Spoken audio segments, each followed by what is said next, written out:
So there was an article in the Harvard Business Review a few months ago that mentioned a study that said that up to 30% of managers are toxic. Okay, let's say that's just a maybe, and let's not even try to figure out what toxic actually means. I suspect different people have different levels of tolerance for what does and doesn't feel right to them in terms of their manager's behavior. But that said, I'll offer a few examples of what this can look like, real examples that I've either witnessed from clients or experienced personally. One that I heard recently was from someone who experienced such an extreme level of micromanaging that she literally felt like she was being stalked. Emails, phone calls, text messages, constant interruptions wanting to know, what are you doing? What are you up to? How is this thing going? How is that thing going? Can you imagine? I can't imagine. It would drive me absolutely insane. Well, it kind of made her crazy too, of course. So I can also point to my own experience of a manager doing the classic sort of thing, taking credit for what everyone on his team was doing while fumbling badly in doing any of the things he was supposed to do. There was no guidance from him, just comments, I kid you not, about how he wanted to be a whiz kid. So what can we do about this sort of thing? Let's dig in. But first, a quick introduction.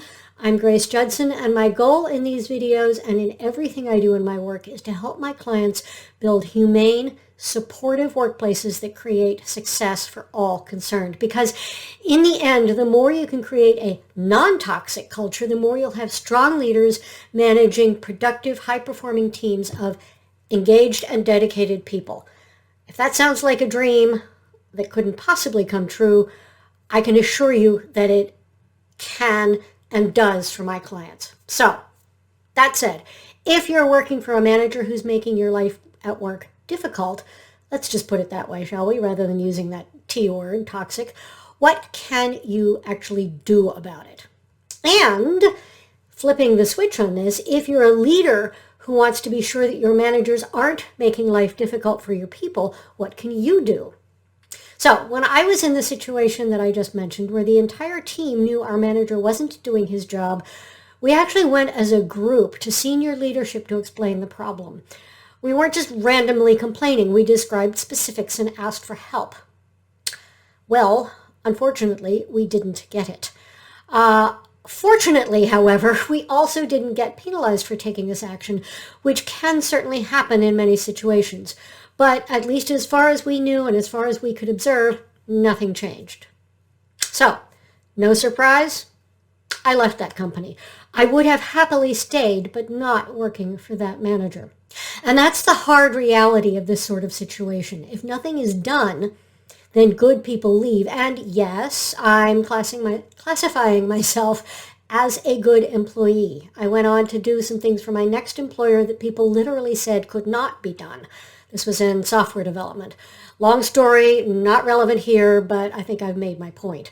So, if you're working for a manager that is doing specific things that damage the team's ability to function or your ability to function, and you can point to those specifics and document when, where, and how they happened, then if you also feel that it's safe to raise the question with senior leadership or perhaps with your human resources department, go for it.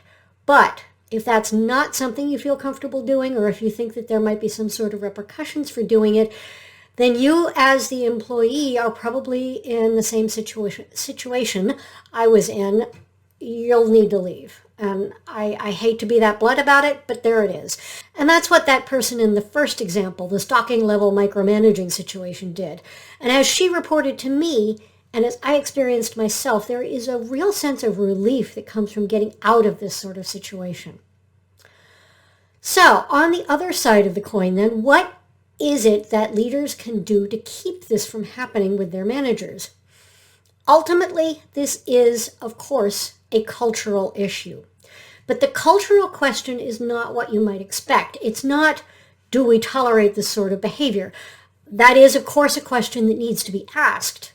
But underneath that is the question of, do we train and support our managers so they know how to manage and lead and don't make these kinds of mistakes? They don't create bad habits in themselves. Because the hard fact is that most companies promote their best individual performers into that management and leadership role, shake their hands, pat them on the back and say, congratulations, yay you, good luck in your new role. But this new role is vastly different from being an individual team member. And without training, mentoring, coaching, support, what have you, the fledgling leader basically has to wing it. They have to figure it out on their own. And then, like I said a minute ago, you have bad habits that can cause them to fail outright, to struggle, to lose team members who leave rather than deal with those bad habits and that behavior. That micromanager I mentioned, I'd be willing to bet that they were extremely insecure and anxious about maintaining control and fearful that if they didn't know every tiny detail of what was happening, they would lose control and be blamed if something went wrong. And that self-proclaimed whiz kid manager, he simply, honestly, he didn't know any better. I can look back now and see that he didn't know how to be a manager or leader. He was very good technically. He was a perfectly nice guy. And of course, the good technically, there we have the whiz kid ego. But now he didn't have that technical role. He had a team of people who were looking to him to direct them in the technical work, and he simply didn't know how. That kind of insecurity creates the kind of person who tends to take responsibility, to take ownership for the things that their team does, rather than allowing that credit to go to the people who are actually doing the work. I'm not saying that they're blameless, right? I'm not saying that there's any excuse for any of this behavior. But I am saying that the reasons are pretty clear and pretty unfortunate. And supporting your first line and mid-level managers in learning the skills of leadership and how to apply those skills in their specific situation, it is neither as complicated nor as expensive as many leaders in mid-sized businesses believe. And the rewards are immense. It costs a small fortune to have a bad manager in terms of lost productivity and lost employees. I'm listing a couple of resources in the video notes down below here. One is a spreadsheet that walks you through calculating exactly how much a failing manager costs. And I hope you sit down while you're using it because the number is almost certainly higher than you might think. The spreadsheet's been validated by several senior level human resources executives, so those numbers are real. The second resource is a checklist of things you can do to start developing your managers into leaders without spending any money, or there are a couple of them that cost very little. I hope you'll take advantage of them, whether you're a leader of leaders or an individual manager working to become a better leader. Those leadership development resources will work for you as an individual as well.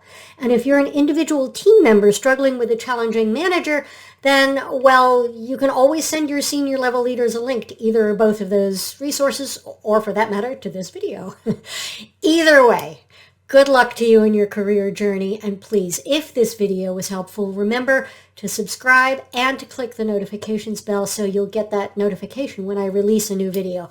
I am not, as you may have noticed if you are a subscriber, on a schedule with these videos. I tend to create one when I find a topic that people are asking me about or responding to when I comment on social. So, by the way, definitely follow me on LinkedIn. I do a lot of posting there. By all means, leave a comment below if this was helpful, or if you have a question, and perhaps I can help.